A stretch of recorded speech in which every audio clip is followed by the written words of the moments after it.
દ્વારકાના ગુગળી બ્રાહ્મણોની ફેમસ આ બ્રહ્મ ખીચડી અને ઓસામણની રેસીપી 300 વર્ષ જૂની છે.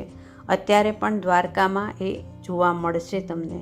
ખાવાની ખૂબ જ મજા આવે છે. અને આ ઓસામણ તો સમજો બને એવું ગરમા ગરમ સૂપની જેમ 2 બાઉલ પી લો, શરદી ખાંસીથી છુટકારો. તો ચોમાસા અને શિયાળામાં બનાવી શકાય એવી આ બ્રહ્મ ખીચડી અને ઓસામણ સુપર સહેલિયાથી હું દીપા ચાલો તમને બતાવું કેવી રીતે.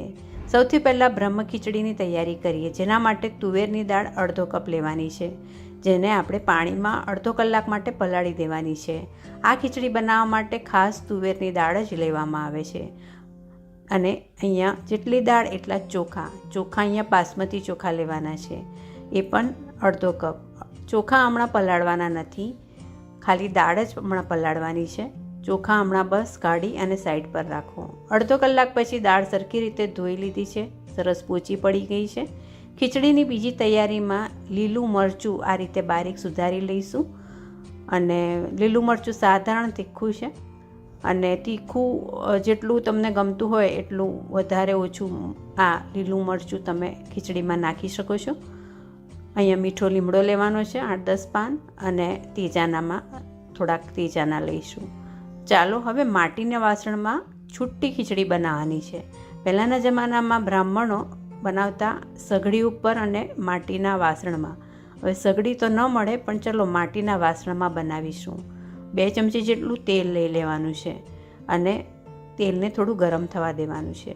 તમારી પાસે માટીની કઢાઈ ના હોય તો તમે નોર્મલ જાડા તળિયાનું વાસણ ખીચડી બનાવવા માટે લઈ શકો છો.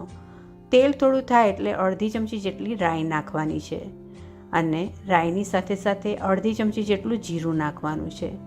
રાઈ અને જીરું સરખી રીતે થાય પછી એમાં બીજા મસાલા આપણે એડ કરીશું. એટલે કે બીજા જે તેજાના, ખાસ કરીને 2 લવિંગ, 2 મરી, ચક્કરફૂલ વગેરે એડ કરી દઈશું. પછી એની અંદર વઘારનું 1 લાલ મરચું નાખી દઈશું. તમાલપત્ર નાખી દઈશું. તમાલપત્ર નાખ્યા પછી આપણે એમાં નાખી દઈશું ચપટી હિંગ નાખી, અને પછી આપણે મીઠો લીમડો અને લીલું મરચું બારીક સુધારેલું. લીલું મરચું તમે જે પ્રમાણે ખાતા હોય એ પ્રમાણે થોડું ઓછું વધતું કરી શકો છો.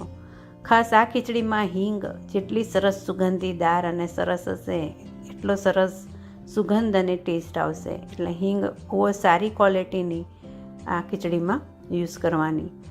હવે આપણે આ થોડું હલાવી લઈએ, અને પછી એની અંદર અડધી ચમચી જેટલું લાલ મરચું એડ કરી લઈએ. તો લીલું અને લાલ 2 મરચાંનો આપણે આ ખીચડીમાં ઉપયોગ કર્યો છે. આ ખીચડીમાં કાંદા અને લસણ બિલકુલ નથી નાખવાના. દ્વારકાના બ્રાહ્મણોને ત્યાં બનતી આ ખીચડી સમજો જૈન પણ બનાવી શકે છે. આદુનો ઉપયોગ મેં કર્યો છે. જૈન હોય, આદુ અમુક સિઝનમાં ન ખાતા હોય તો નહીં નાખવાનું. આદું છીણીને નાખવાનું. 1 ઇંચ જેટલું આદું આ રીતે છીણી નાખવાનું છે. બધું સરખી રીતે હવે હલાવી દેવાનું છે. ખીચડીનો લગભગ વઘાર મસ્ત આપણો તૈયાર થઈ ગયો છે, અને મસાલા પણ લગભગ બધા પડી ગયા છે. હવે આપણે એની અંદર નાખી દઈશું પાણી 3 ગણું, એટલે કે અહીંયા 3 ગ્લાસ પાણી નાખવાનું છે. તો રેગ્યુલર જે ગ્લાસ હોય એ 3 ગ્લાસ જેટલું પાણી મેં એડ કરી લીધું છે, અને ઢાંકી અને પાણી જ્યાં સુધી ખદબદ થોડું થાય, ઉકળે ત્યાં સુધી થવા દેવાનું છે. ગેસ મીડિયમ રાખીશું. હવે આપણે ઓસામણ બનાવવા માટે 1/4 કપ જેટલું દહીં લઈ લઈએ. દહીં સાધારણ ખાટું છે, જેની અંદર 1 ચમચી મોટી 1 ચમચી ચણાનો લોટ નાખવાનો છે, અને અડધો ગ્લાસ જેટલું પાણી નાખવાનું છે. બીટર ચલાવી અને બધું સરસ રીતે મિક્સ કરી લેવાનું છે. તો જેમ કઢીમાં આપણે કરીએ છીએ એમ જ આ રીતે કરવાનું છે, પણ આમાં ચણાના લોટનું પ્રમાણ ખૂબ જ ઓછું રાખવાનું છે. તો આ આપણું તૈયાર છે. હવે આપણે આ બાજુ જોઈએ તો સરસ પાણી ઉકળી ગયું છે, એટલે એની અંદર પલાળેલી તુવેરની દાળ જે છે એ આપણે એડ કરી લઈશું. દાળ સરસ રીતે પોચી પડી ગયેલી છે. ઢાંકી દઈશું. 10 મિનિટ માટે થવા દઈશું. મીડિયમ ફ્લેમ રાખીશું. હવે ટાઈમ આવી ગયો છે કે જ્યારે આપણે ચોખાને સરખી રીતે 2 વાર ધોઈ નાખવાના છે, અને પછી એને અડધો ગ્લાસ પાણીમાં ડુબાડી દેવાના છે, એટલે કે પલાળી દેવાના છે. તો આ રીતે ચોખા તમારે જ્યારે દાળ નાખો રાંધવા માટે, ત્યારે જ આ રીતે પલાળવાના છે. 10 મિનિટ માટે ચોખા સાઈડ પર મૂકી દીધા અને દાળ જુઓ 10 મિનિટમાં સરસ રીતે થોડીક ચડી ગઈ છે. હવે આપણે ચોખાની અંદર બધું એક્સ્ટ્રા પાણી જે પલાળવા માટે રાખ્યું હતું એ કાઢી લઈશું. એની અંદર અડધી ચમચી હળદર અને 1 ચમચી જેટલું મીઠું ભેળવી લઈશું. તો ચોખાની અંદર મીઠું અને હળદર સરખી રીતે મિક્સ કરી લેવાના છે અને આ રીતે સમજો ચોખાને મીઠા અને હળદરમાં મોઈ લેવાના છે. અને આ રીતે તૈયાર કરી અને પછી ચોખા જે દાળ ઉકળી રહી છે, મતલબ જે ખીચડી બની રહી છે, એમાં આપણે ચોખા પણ મિક્સ કરી દઈશું. તો 10થી 12 મિનિટ થઈ, જુઓ દાળ સરસ રીતે અધકચરી ચડી છે અને હવે ચોખા એડ કરીશું. તો આ રીતે કરવાથી દાળ અને ચોખા બેઉ સરસ રીતે ચડી પણ જશે અને દાણો તમારો આખો દેખાશે અને આપણને જોઈએ છે એવું સરસ રીતે લચકાવાળી ખીચડી દાણેદાર તૈયાર થશે.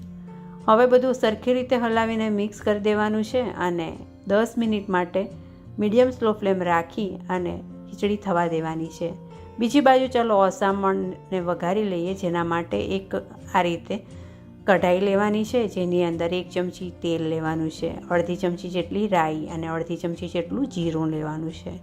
બીજા બધા મસાલા જે આપણે ખીચડીના વઘારમાં ઉપયોગમાં લીધા હતા એ બધા મસાલા જ આમાં પણ આપણે એડ કરીશું, જેમ કે લાલ મરચું, તમાલપત્ર, ચક્કરફૂલ, લવિંગ, મરી તમે જોઈ શકો છો અને ચપટી હિંગ.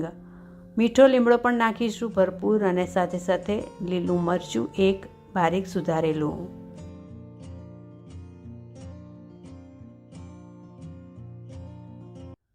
આ નાખ્યા પછી આપણે થોડું હલાવી અને પછી પાણી નાખી દઈશું, લગભગ અડધો ગ્લાસ જેટલું પાણી નાખી અને પછી પ્રમાણસર મીઠું અને હળદર નાખી દેવાના છે. અહીંયા મીઠું લગભગ 1/4 ચમચી જેટલું અને હળદર અડધી ચમચી જેટલી. હળદર અને મીઠું નાખી અને થોડુંક પાણી 2 મિનિટ માટે ગરમ થાય એટલે એની અંદર આપણે છાશ અને ચણાના લોટનું જે મિશ્રણ તૈયાર કર્યું હતું એ એડ કરી લઈશું. તો ફ્રેન્ડ્સ, આ જે ઓસામણ છે એ કઢી ટાઈપનું જ બનતું હોય છે, પણ કઢી કરતાં ખૂબ જ પાતળું હોય છે. અને અહીંયા જે આપણે છાશ લીધી છે ખટાશમાં, એ છાશના બદલે તમે ટામેટાનો ઉપયોગ પણ કરી શકો છો. તો આ રીતે જુઓ આપણે બધું ભેગું કરી લીધું છે. ફરીથી મેં લગભગ 1 ગ્લાસ જેટલું પાણી એડ કરી લીધું અને બસ હવે એને ઉકળવા દેવાનું છે. પણ આ ઉકળે એની સાથે આપણે અહીંયા એડ કરી લેવાનો છે ગોળ, અને ગોળ લગભગ અડધી ચમચી જેટલો. તો બસ હવે લગભગ બધું જ એડ થઈ ગયું છે, જેને આપણે ઉકળવા દઈશું. અને બીજી બાજુ જુઓ ખીચડી 10 મિનિટ પછી ખોલી નાખવાનું છે અને આપણી આ રીતે થઈ રહી છે. બસ હવે છૂટી જ ખુલ્લું રાખીને પણ તમે થોડીવાર માટે થવા દો. મીડિયમ સ્લો ફ્લેમે સરસ બધી ચડીને એકરસ થઈ જશે. આ રીતે આ ખીચડી આ રીતે છૂટી જ બનતી હોય છે અને માટીનો વાસણ જાડું છે એટલે વાંધો નહીં આવે. બાકી તમારે પાણી જ્યારે ઓછું થઈ જાય ત્યારે નીચે તવી મૂકી દેવાની, જેથી ખીચડી ચોંટે ના.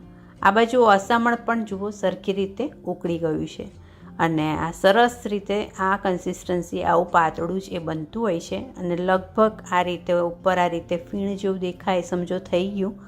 અને પછી કોથમીરથી એને ગાર્નિશ કરવાનું છે. ઓસામણમાં તમે અહીંયા આદું પણ ભરપૂર થોડું આગળ પડતું નાખી શકો છો, જે મેં આજે સ્કીપ કર્યું છે, પણ હા, આદું નાખવાનું ઘણું સારું લાગતું હોય છે. ઓસામણ આપણું તૈયાર છે અને આ બાજુ ખીચડી પણ જુઓ એકરસ સરસ થઈ ગઈ છે. બધો દાણો સરસ રીતે ચડી ગયો છે. લોચા પડતી ખીચડી પણ દાણો તમને દેખાઈ રહ્યો છે ચડેલો સરસ છૂટો. બસ ઉપરથી કોથમીર ઓસામણ અને ખીચડી બેઉમાં નાખી દઈશું અને આપણું આ તૈયાર છે. તો 300 વર્ષ જૂની આ બ્રહ્મ ખીચડી અને ઓસામણ એ દ્વારકાના બ્રાહ્મણોની પહેલી પસંદગી અને હા, અત્યારે પણ પ્રસાદીમાં દ્વારકામાં મળતી હોય છે. તો આ ખીચડી આ રીતે પીરસો ઓસામણ સાથે, અને સાથે કાંદા અને ટામેટાનું કચુંબર મેં બનાવ્યું, જેથી કાંદા વગરની ખીચડીનો ટેસ્ટ આપણે થોડો એડજસ્ટ કરી શકીએ. પાપડ છે અને છાશ છે. તો આ રીતે થાળી પીરસો અને એન્જોય કરો. ચોમાસા અને શિયાળાની સિઝનમાં ખાવાની ખૂબ જ મજા આવે છે, એકદમ ટેસ્ટી.